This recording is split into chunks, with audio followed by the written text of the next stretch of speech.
Assalamualaikum warahmatullahi wabarakatuh. Kami salah satu kelompok dari A4 2021 akan menjelaskan materi tentang stem cell atau dalam bahasa Indonesia adalah sel punca sebagai tugas dari mata kuliah biologi sel. Sebelum itu, perkenalkan kelompok kami yang terdiri dari Julaiha Fajri Fitria Suciati, Maria Anastasia Sarkol, dan Lita Zakaria sebagai pencari isi materi, dan Mita Salsabila sebagai videografer dan pengisi suara. Stem cell. Stem cell adalah sel induk yang mampu berkembang untuk membantu berbagai fungsi organ di berbagai bagian tubuh. Stem cell juga disebut sebagai sel kosong karena tidak terikat pada satu fungsi tertentu. Tidak seperti sel lain dalam tubuh yang sudah memiliki fungsinya masing-masing atau berdiferensiasi. Misalnya, sel darah merah yang secara khusus berfungsi untuk membawa oksigen melalui darah. Nah, karena tidak terikat, stem cell dikembangkan karena dianggap memiliki potensi untuk membantu memperbaiki kondisi sel lainnya. Seperti yang sudah disebutkan, stem cell tidak terikat pada fungsi tertentu. Namun uniknya, stem cell memiliki kemampuan untuk mengubah diri menjadi sel lain.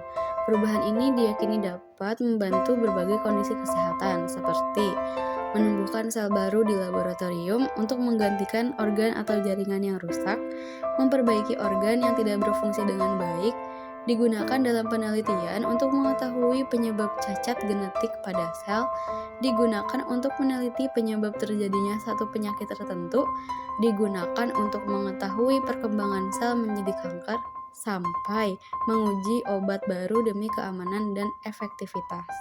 Di dalam tubuh, sel punca akan membelah diri menjadi sel-sel lain yang disebut dengan sel anak. Nah, sel anak ini dapat terbentuk menjadi dua jenis, yaitu sel punca baru dan sel dewasa. Pada gambar yang tertera, anggap saja itu sel punca baru dan sebelahnya sel dewasa. Sel punca baru adalah sel yang akan terus memperbanyak diri tanpa fungsi khusus. Sedangkan sel dewasa adalah sel yang sudah memiliki fungsi spesifik, seperti sel otak, sel di organ pencernaan, sel jantung, bahkan sel otot. Metode pengaplikasian sel punca.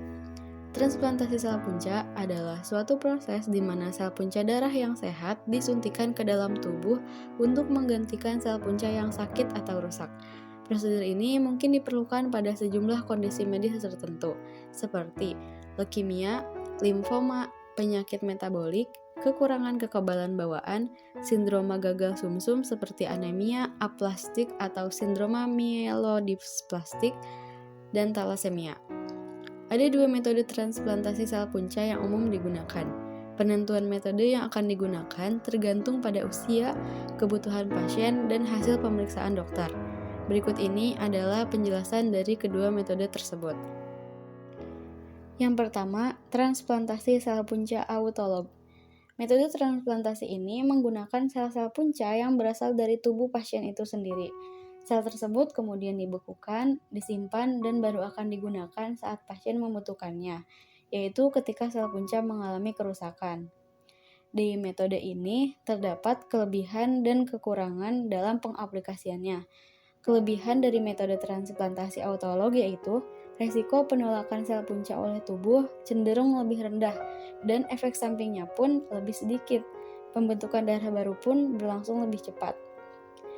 Kekurangannya yaitu sel kanker yang diderita pasien belum sepenuhnya hilang, sehingga bisa saja terbawa oleh sel punca yang diambil dari tubuh. Alhasil, transplantasi pun beresiko mengalami kegagalan karena sel punca dapat menyerang tubuh kembali saat dimasukkan karena mengandung sel kanker. Yang kedua, transplantasi sel punca allogenik. Metode ini menggunakan sel punca pendonor, seperti dari relawan atau kerabat.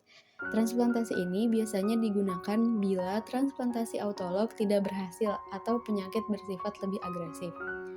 Metode ini pun memiliki kelebihan dan kekurangannya. Kelebihannya yaitu sel punca yang digunakan bebas dari kanker, karena diambil dari donor yang telah dipastikan kesehatannya. Kekurangannya yaitu transplantasi allogenik memiliki resiko efek samping lebih besar dan masa pemulihan yang relatif lebih lambat, sebab tubuh dapat menolak sel punca dari donor. Pembentukan darah baru juga diketahui berlangsung lebih lambat. Prinsip kerja stem cell. Pada aplikasinya, praktik sel punca memiliki 5 prinsip, yaitu 1. Repair atau memperbaiki, di mana sel punca memperbaiki sel yang sudah rusak. 2. Replace atau mengganti, yaitu sel punca yang dimasukkan ke dalam tubuh kemudian mengganti sel yang telah rusak. 3. Regeneration atau pembentukan jaringan sel baru, di mana sel punca meregenerasi kembali sel yang sudah rusak atau menua. 4. Rehabilitation atau pemulihan, di mana sel punca merehabilitasi jaringan yang sudah rusak menjadi jaringan baru. 5. Rejuvenation atau peremajaan, yang mana sel punca memudahkan kembali sel rusak tersebut. Contoh produk, atau dalam kata lain, contoh pengaplikasian stem cell dalam kehidupan sehari-hari. Sebelum lebih jauh membahas tentang pengaplikasian stem cell, alangkah lebih baik untuk mengetahui alasan mengapa stem cell berpotensi dalam aplikasi klinis, yaitu 1. Kemampuan untuk migrasi dan berkembang. Sel punca memiliki kemampuan untuk bermigrasi ke lokasi inflamasi. Migrasi sel bergantung pada sinyal-sinyal yang bervariasi, mulai dari faktor pertumbuhan yang disekresikan oleh sel-sel yang cedera atau sel-sel imun. 2. Kemampuan untuk berdiferensiasi. Stem cell memiliki kemampuan berdiferensiasi menjadi sel-sel sistem saraf, saluran kemih, jantung, dan sistem rangka. 3. Kemampuan untuk mensekresi molekul-molekul bioaktif. Berdasarkan penelitian, stem cell yang berasal dari sumsum tulang dapat memproduksi sejumlah sitokin yang berkontribusi terhadap perbaikan fungsi otot jantung yang telah mengalami penyumbatan aliran darah. 4. Stem cell sebagai imunomodulator. Imunomodulator adalah zat atau substansi yang dapat memodifikasi respon imun dengan mengaktifkan mekanisme pertahanan alamiah maupun adaptif, seperti mengembalikan ketidakseimbangan sistem imun yang terganggu. Contoh aplikasi stem cell yang pertama, peran stem cell pada penyakit paru. Pada penyakit yang menyebabkan pembentukan fibrosis pada paru, stem cell dapat berperan untuk mengurangi penumpukan matriks ekstraseluler dan pembentukan kolagen, sehingga terjadi perbaikan dan perbaruan struktur jaringan paru-paru. Penyakit paru-paru lainnya yang dapat diobati dengan pemberian stem cell yaitu asma dan alergi. Seperti yang telah dijelaskan sebelumnya, stem cell memiliki efek anti-inflamatorik dan memicu pertumbuhan jaringan, sehingga stem cell menjadi terapi yang sangat menarik bagi para klinisi untuk dapat menyembuhkan asma kronik. 2. Aplikasi stem cell pada bidang ortopedi. Pada penelitian yang dilakukan oleh Granero Molto pada hewan model tikus, stem cell memicu proses penyembuhan pada lokasi fraktur, berdiferensiasi menjadi sel-sel osteosit, dan berkontribusi secara aktif untuk meredakan proses inflamasi. 3. Peran stem cell pada kelainan bawaan dan kelainan neurologi. Penelitian menunjukkan bahwa stem cell juga dapat berdiferensiasi menjadi neuron dan sel astrosit.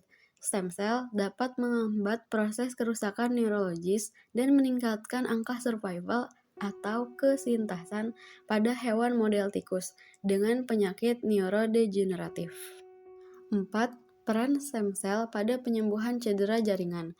Proses penyembuhan cedera jaringan merupakan suatu proses kompleks yang melibatkan aktivitas mitosis, inflamasi, angiogenesis, sintesis, dan remodeling dari matriks ekstraseluler.